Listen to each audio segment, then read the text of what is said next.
22 तारीख को पिछले 500 सालों के धार्मिक जो आयोजन है उन उसमें से 22 तारीख को एक ऐसा दिन है जो ऐतिहासिक आयोजन होने जा रहा है और आयोजन है श्री रामलला की प्राण प्रतिष्ठा की। पूरा देश उत्सव के माहौल में डूबने को तैयार है, तैयारियां शुरू है और आज हम हैं उत्तर पूर्वी जिला अध्यक्ष भारतीय जनता पार्टी की अध्यक्षा पूनम चौहान के साथ। इनसे बात करते हैं कि किस तरीके से पूरे जिले में भारतीय जनता पार्टी की ओर से इस उत्सव को मनाने की तैयारी है और किस तरीके से इस तैयारी के बीच में लोगों के बीच में जा करके और भारतीय जनता पार्टी इस उत्सव में शामिल होने के लिए निमंत्रण दे रही है। पूनम जी, सबसे पहले तो बहुत बहुत स्वागत है आपका। क्या कहेंगी, जो उत्सव पिछले 500 सालों के इतिहास में ये माना जा रहा है कि 22 तारीख का जो उत्सव होगा वो सबसे भव्य होगा और सबसे अलग होगा, किस तरीके से मनाने की तैयारी है आपको? जी, बहुत बहुत धन्यवाद आपका। सही कहा आपने, 500 वर्ष के बाद एक बहुत ही गौरव का क्षण हम सब भारतवासियों के में आया है और सब सनातन धर्मी जो इसकी बेसब्री से प्रतीक्षा कर रहे थे इस क्षण की, वो क्षण आ चुका है। पहले बहुत कहा जाता था कि मंदिर वहीं बनाएंगे पर तारीख नहीं बताएंगे, पर हमारे आदरणीय प्रधानमंत्री नरेंद्र मोदी जी ने मंदिर भी बनाया है और तारीख भी बताई है कि 22 जनवरी को रामलला अपने बाल रूप में वहां पर उनकी प्राण प्रतिष्ठा होगी मूर्ति की। जिस तरह से अयोध्या में राम जी पुनः वापसी आ रहे हैं, पूरा भारत क्या विदेशों में भी इसकी धूम है। आप देखेंगे विदेशों में भी जहां जहां भारतीय रहते हैं उन्होंने इसको उत्सव के रूप में मनाना शुरू किया। अभी एक मैंने विदेश से एक वीडियो काफी चल रही है, लाइव उन लोगों ने गाड़ियों पर राम जी का झंडा लगाया है, उसे चला रहे हैं।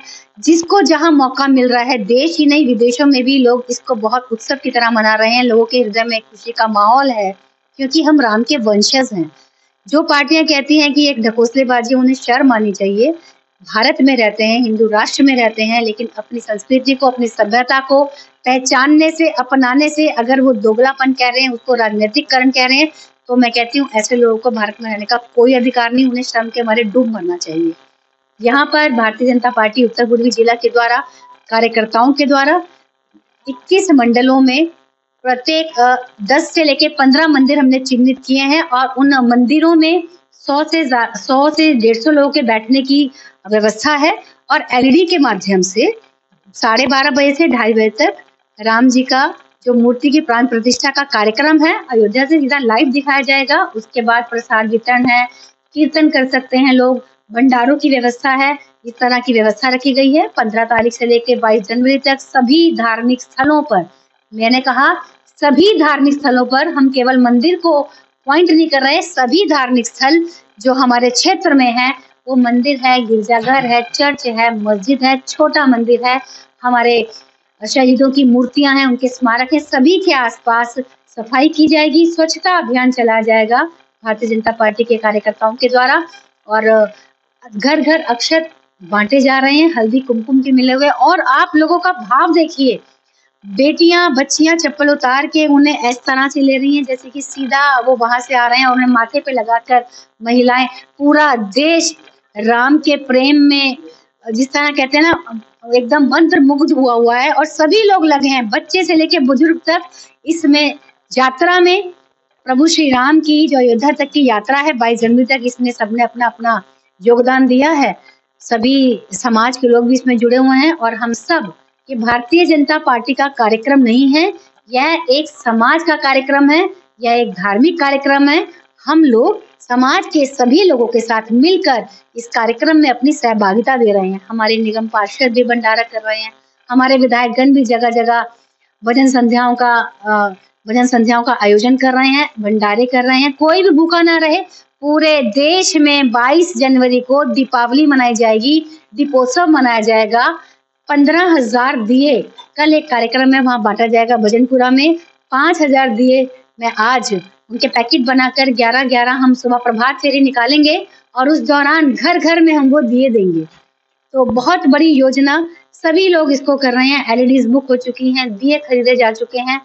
51,000 दियों का एक कार्यक्रम हमारे तिमारपुर विधानसभा में भी होने वाला है 22 तारीख को। ऐसे कई सारे कार्यक्रम, जो जोत से जोत जलाते चलो और राम की गंगा बहाते चलो। तो ये कार्यक्रम आदरणीय प्रधानमंत्री नरेंद्र मोदी जी के प्रेरणा स्वरूप पूरे भारत में हो रहे हैं।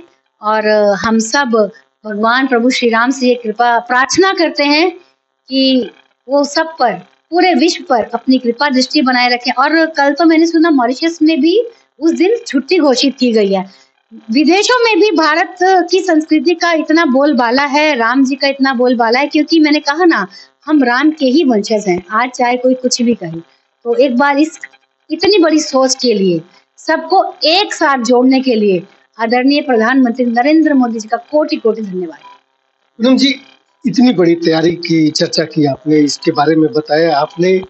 इतनी बड़ी तैयारी और इतने उत्सव के बीच में जब ये बात सुनने को मिलता है कि देश का ही एक ऐसा वर्ग है, कुछ ऐसे लोग हैं जो इस राम मंदिर के इस उत्सव में अपने आप को उससे अलग पाते हैं, कहीं ना कहीं उसको अलग मानते हैं, अलग जब समझते हैं, ऐसे में आपको क्या महसूस होता है, क्या लगता है कि जब जो राम भक्त जो है एक उत्सव की तैयारी में है और ऐसे में उन्हें लगता है कि एक पक्ष जो है उसका विरोध कर रहा है?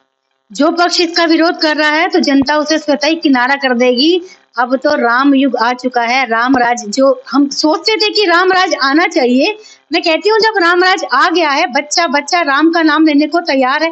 और ये कोई नई बात नहीं कर रहे हैं, किसी ने जबरदस्ती नहीं की, ये हमारा भाव है, हम सनातनी हैं और हम राम के वंशज हैं।